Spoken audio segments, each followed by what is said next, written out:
જય શ્રી કૃષ્ણ. રાધે રાધે. રાધે સત્સંગમાં સત્સંગનું રસપાન કરતા બધા જ આત્મીયજનો, શ્રી વલ્લભની પ્રેરણાથી પ્રેરાઈને રાધે સત્સંગમાં આજે આપણે જોઈએ કે ભગવદ્ પ્રાપ્તિમાં બાધક શું છે. પરંતુ તે પહેલાં આપે રાધે સત્સંગ ચેનલને સબસ્ક્રાઈબ ન કરી હોય તો સબસ્ક્રાઈબ કરશો, જેથી નિત્ય સત્સંગની જાણ આપને થઈ શકે. શ્રી વલ્લભાધીશ કી જય. પ્રિયજનો, આપણા પુષ્ટિ માર્ગમાં પુષ્ટિ પથ પર ચાલવા માટે કઈ 4 બાબતો આપણે છોડવી જોઈએ કે જેનો ત્યાગ કરવો જોઈએ, તે ખૂબ જરૂરી છે, જે આપણી ભગવત પ્રાપ્તિમાં બાધક રૂપ છે. તો તે વિશે જોઈએ તો સૌ પ્રથમ તો પુષ્ટિ માર્ગમાં અન્યાશ્રય સૌથી વધુ બાધક છે.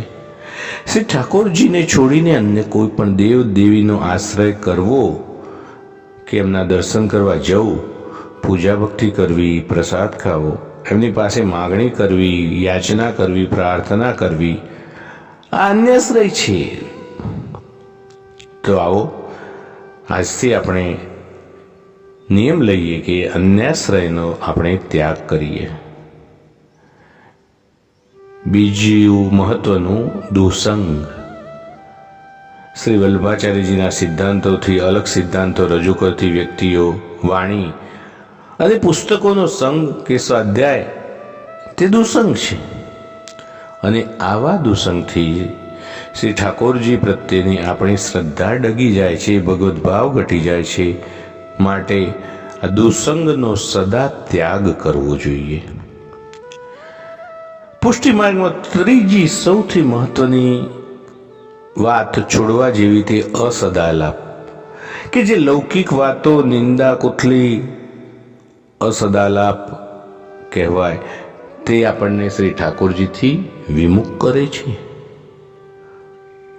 પ્રિયજનો, સૌથી મહત્વની અને ચોથી છેલ્લી વાત કે અસમર્પિત નો ત્યાગ.